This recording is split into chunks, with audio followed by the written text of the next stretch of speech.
Your brand may be staying on top of current trends, but are you agile enough to stay relevant, resilient, and successful as customers, competition, and the world continues to change at a breakneck pace?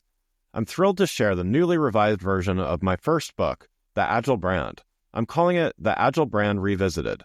It's been updated to reflect our continually changing world, and it provides 7 principles that form the backbone of an agile brand, offering detailed insights and actionable steps for incorporating them into your business strategy. This is the book that started it all, and I'm excited to share it with you. It's now available in print and digital formats and available everywhere. Learn more by going to the Agile Brand Guide website at www.agilebrandguide.com. Introducing Wondersuite from Bluehost.com. Website creation is hard, but now with Bluehost, you can answer a few simple questions about your business and get a unique WordPress website or store right away. From there, you can customize your design, colors, and content. And Bluehost automatically helps you get found in search engines like Google and Bing. From step-by-step guidance to suggested plugins, Bluehost makes WordPress wonderful for everyone. Go to bluehost.com/wondersuite. For all of your residential and commercial cooling needs, trust the 5-star cooling experts at Crop Metcalf. 1-800-GO-CROP or visit cropmetcalf.com. And remember, Crop Metcalf is the one with 5 stars. Crop Metcalf, home of the 5-star technician. Welcome to Season 4 of The Agile Brand with Greg Kihlstrom, where we discuss business agility through customer experience, employee experience, and digital transformation. I'm your host, Greg Kihlstrom. The Agile World podcast is brought to you by TEKsystems, an industry leader in full-stack technology services, talent services, and real-world application. For more information, go to teksystems.com. To read more about the topics discussed on this show, you can go to my website at gregkihlstrom.com and read my latest articles or get a copy of my latest book, Meaningful Measurement of the Customer Experience, now available on Amazon and other retailers. My name is Greg Kihlstrom, and I'm the host of the Agile Brand podcast. Today we're going to talk about the value of storytelling for brands that continue to evolve as the role of technology continues to grow within even the most established of industries. To help me discuss this topic, I'd like to welcome John Ebert, Manager of North American Public and Industry Relations at John Deere, a company that was founded in 1837 and continues to evolve and innovate as its image continues to shift from being an equipment company to the tech company it truly is at heart. John, welcome to the show. Yeah, glad to be here. Thanks for having me, Greg. Yeah, looking forward to talking about this with you. Why don't we start by you giving a little background on yourself as well as what you're currently doing at John Deere? Yeah, absolutely. So I currently, as mentioned, am the North American Public and Industry Relations Manager for John Deere. And, I'd start by saying, and I say this to everybody when I first meet them, is, the best part of my job is being able to storytell and tell the great work that those in our company are doing and the work that we're doing on behalf of farmers. And, I've been at Deere for going on 13 years. I started out kind of in the realm of marketing, and I've had different jobs kind of buried within R&D of the company. But really the constant, whether I've been working with tractors or with combines or out in the field with John Deere dealers, the constant in my time at the company is I've kind of been at the intersection of the equipment and the tech and how that's coming together to help farmers. So it's been a great time at the company, and I've enjoyed being at that intersection. What's been really unique for me, Greg, is I grew up on a farm. So I grew up with a multi-generational farming family that had John Deere equipment, and agriculture was a big part of my life, which is why, I sought out education in both the science of farming plus economics of agriculture, and it eventually led me here to John Deere. Great. Well, let's dive in here and start by talking about the value of storytelling. So in its over 180-year history, John Deere surely has plenty of stories to tell. How are you using storytelling to position the company as an innovator and leader in its space? Yeah, that's a great question. And like I said before, I mean, one of the best parts of the role that I'm in today is being able to tell the stories of the great work that our technologists are doing, as well as the work that it's providing, or the value that it's providing to farmers that use our technology. And so, as you think about our company being over 180 years old, right, it's easy to say, hey, there's probably a lot of cool stories out there. But the cool part is that right now, today, there is such advanced technology and innovation happening in the work that we're doing that's helping farmers really do more with less and helping them become more profitable and more sustainable.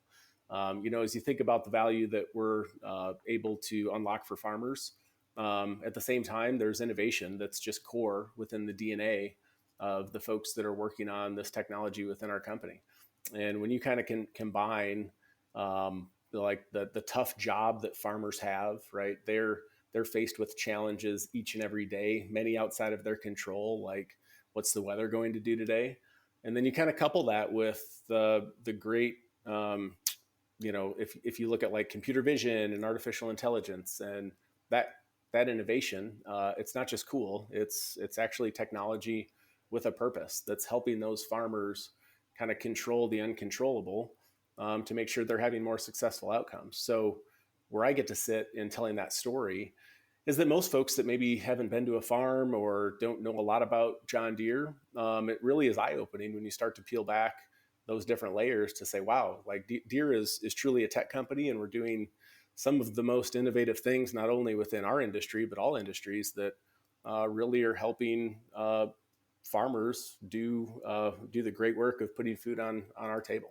Yeah. Well, and to follow on to that, one recent highlight is your unveiling at CES, which in and of itself is, maybe a non-traditional choice for a company like John Deere to showcase that. But, unveiling at CES, you unveiled a fully autonomous tractor. So putting a real example of innovation, as you were just saying, in a very public setting. Can you talk a little bit about the story there and why you think it was important for John Deere to make a showing in this way? Yeah, absolutely. If you probably would have stepped into my role, Greg, say 30 years ago, it looked a lot different, right? I mean, Yeah.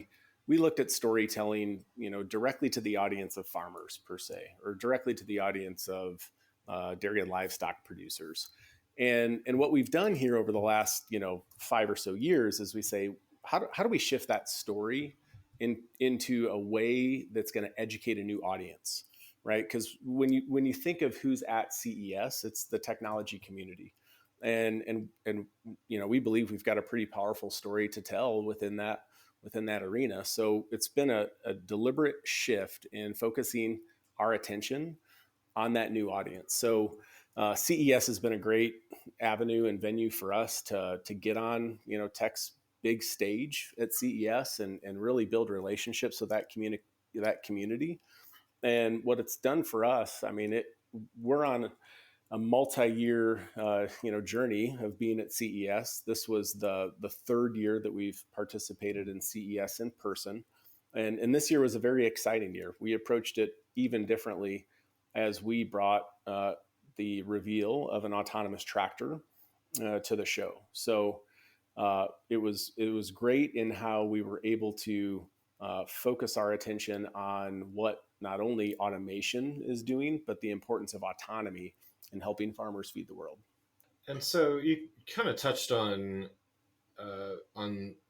how this, how some of these opportunities help you tell the John Deere story in new ways. But, what are some of the benefits of reaching those audience? I mean, obviously the CES crowd in many ways might be a different audience than some of the other shows and more industry focused things that you attend as well. So what are the benefits to John Deere of being able to tell a story to this crowd in this way? Yeah, I think first and foremost, it's that we're there to advocate for farmers, right? And it's relatable to all of us because we all do have to eat, and that comes first and foremost. But as you said, like how do we what's the importance for Deere in telling that story? It's really to educate as well, because like I said, there could be a misconception, right, that Deere builds tractors, but it's so much more than that.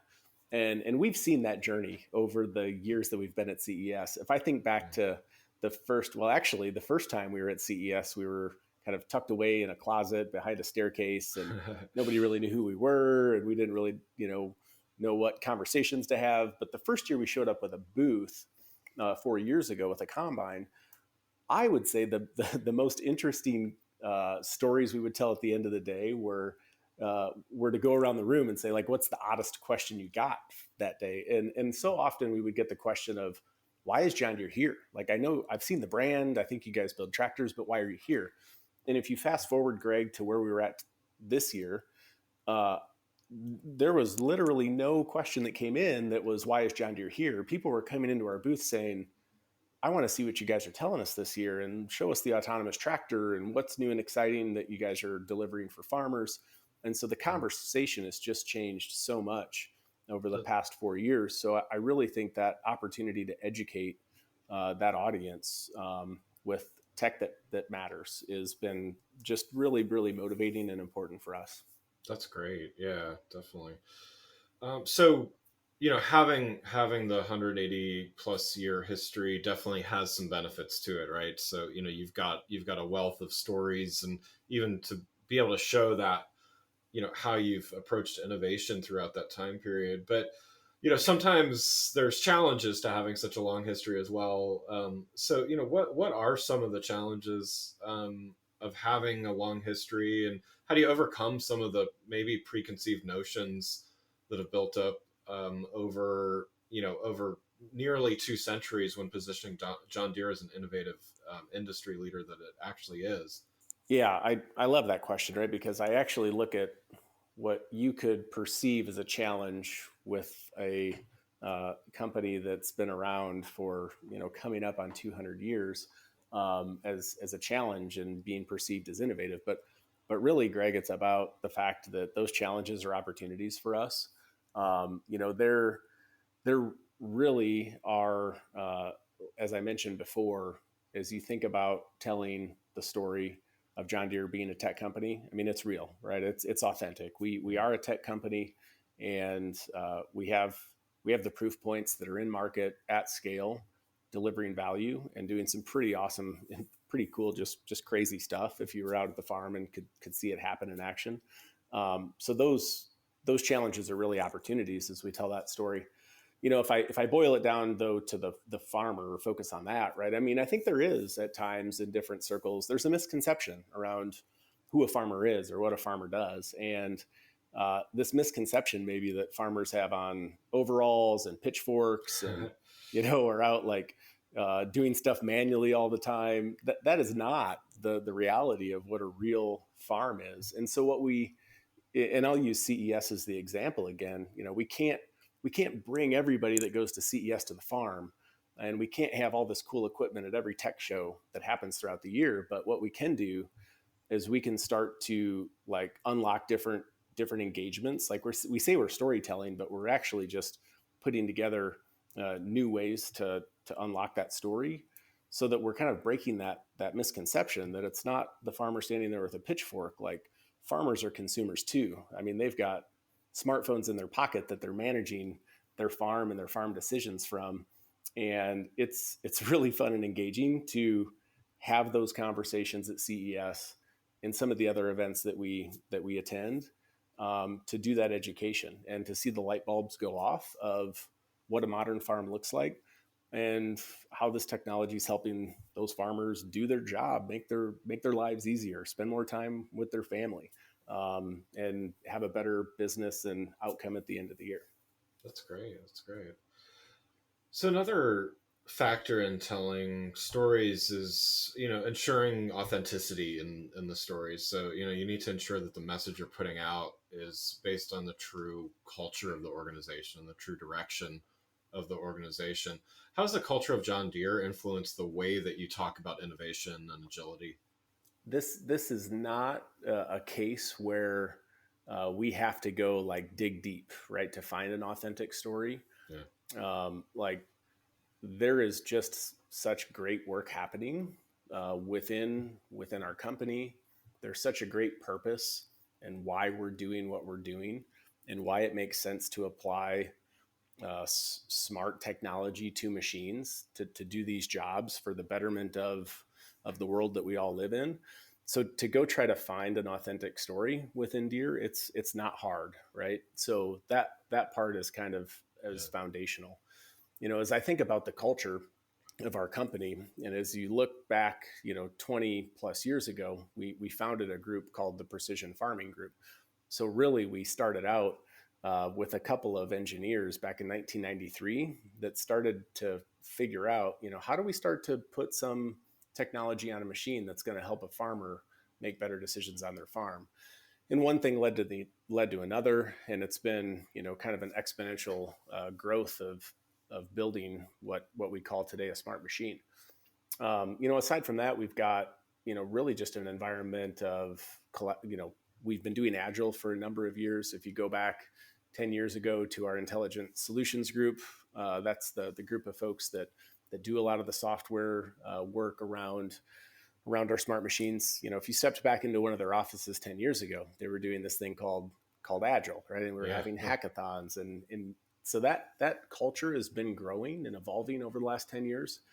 And one of the more recent proof points is, we've at the highest level of our company shifted to what we're calling a smart industrial model. So it's not just if within one particular, I'll say innovation group in a back corner of a building. Smart industrial is really around reorganizing our entire company to be more agile, to kind of shift our thinking, to make decisions quicker, to get products out the door faster. And that all happens by just this culture that we've grown into over the last 10 years. So, as I think of that question of, how are we telling authentic stories, I don't want to say it's like falling in my lap, Greg, or my job's easy, but we've got a lot of great, like I said, a lot of great technologists that are doing great work. And we've got a strategy that's pointed to an area that's helping us deliver this stuff faster and more innovative than we did yesterday. And that's what helps us take that story and activate it within the different events and public relations activities that we get involved in. Yeah. That's great to hear. And I guess maybe the inverse question to that, as far as, one is storytelling based on things that currently exist and are authentic. The other might be, let's call it aspirational. So I think, does putting forth an innovation and technology brand also kind of spur further, does it kind of feed on that culture that already exists? It sounds like there's already a great culture of innovation and using technology to make things better. But can it also be a North Star where not only current employees within the organization, but also I would imagine, going to a show like CES, even from a talent perspective, you're probably attracting a lot of people that, for one reason or another, aren't currently considering, they're looking at the big tech company, the big software companies in the world. They're not necessarily considering other innovative companies like John Deere. What role does storytelling and the brand play in that aspirational component as well? It's a really important point. I think you started to hit on it pretty well there, right? I mean, as you think about, like, if your company is looking at the work that you do and you're trying to figure out how to like brand around innovation and tech and the great work that you're doing, like when you put a plan together and have the focus on like what your purpose is and telling that story to the right audience you've identified, I mean, what happens is you naturally have employees within your organization that see that storytelling, buy into that culture, get excited and motivated by the work that's happening because of the outcomes that you get from the different events that you might activate. So again, I'll go back to CES, right? As we build out our plans, and when I say our plans, right, we have our booth that we design. This year we did a press conference because we brought in some new news. And as you activate that and you have different employees, we select about 20 folks within the organization that are spokespersons that help us get that message out at CES. And when you see those stories come to life in the engagements that we do with, it could be a social media influencer, it could be in an article or a media interview. We talk about it internally, right? We focus on bringing the show back to our internal employees just as much as we focus on getting that narrative out externally. And so we collaborate with a communications team internally, and we do stand-ups for internal employees, and you can see the excitement and the engagement from our internal employee base. And I think that goes a long ways towards building a culture that's, motivated and inspired, because they know that the work they're doing every day connects back to some higher purpose. Yeah. And I also think, I think that's a phenomenal idea. And I also think that makes it, I would imagine, makes it feel more real for the employees as well. So in other words, it's not just a show you take on the road. It's something that you talk about internally and stuff like that. So I would imagine that, that does feed the internal enthusiasm, which is so important. And, with everything going on these days with, the need for better organizational culture and more motivation and stuff, I can imagine that greatly helps there. Yeah, absolutely. It sure does. The world, as you and I both know, it's changed a lot in the last couple of years. And, we may be working more from home or from wherever we have an internet connection. So, this has been a steady for us, I would say, as, it being easy to come to work and know the work that you're doing matters, right? Not only for you and your individual team that you might be doing some software work on for a product, but you're impacting, farmers. And oh, by the way, it's got a pretty cool and impactful outcome for everybody in the world. Yeah, that's great. Well, one last question before we wrap up here. What would your advice be to, let's say, someone in a similar role at another brand, might be established, but as opposed to John Deere, maybe they're having a hard time finding kind of where to start with their brand story and telling the right story. Where should they start looking for ideas? Yeah, absolutely, Greg. My first piece of advice would be that they have to look internally, right? And they have to network within their own company. And that doesn't happen by just reading some messages on Slack. It doesn't happen by just reading the company, newsletter that comes out once a week. You have to go sit down and talk to those folks in your company that are doing the work, and really understand exactly what they're doing.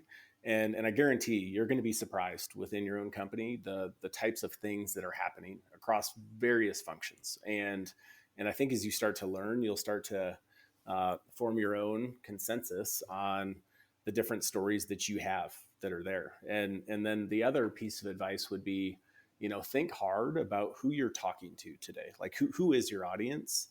And as you think about your company's strategy and where you're going, are you lining up some of the great work that's happening, that strategy of your company, to the right audiences that you're trying to hit? And I think as you ideate on that and you put your plans together, you're going to find out that there's just a number of opportunities there in how you are representing your brand through various types of activations externally. That's great. Well, John, thanks so much for joining the show. For those listening, what's the best way for them to keep up with you and what you're doing? Yeah, absolutely. They could certainly find me on LinkedIn, shoot me a message, and reach out. Would be happy to engage. Wonderful. Well, again, I'd like to thank John Ebert, Manager, North American Public and Industry Relations at John Deere, for joining the show. Thanks for listening to The Agile Brand with Greg Kihlstrom. Talk with you next week. Thanks again for listening to the Agile Brand with Greg Kihlstrom podcast, brought to you by Tech Systems. If you enjoyed the show, please take a minute to subscribe on your podcast channel of choice and leave us a rating so that others can find the show more easily. You can access more episodes of the show at www.theagilebrand.show. To get a copy of my latest book, Meaningful Measurement of the Customer Experience, visit my website at gregkihlstrom.com. Until next week, stay agile.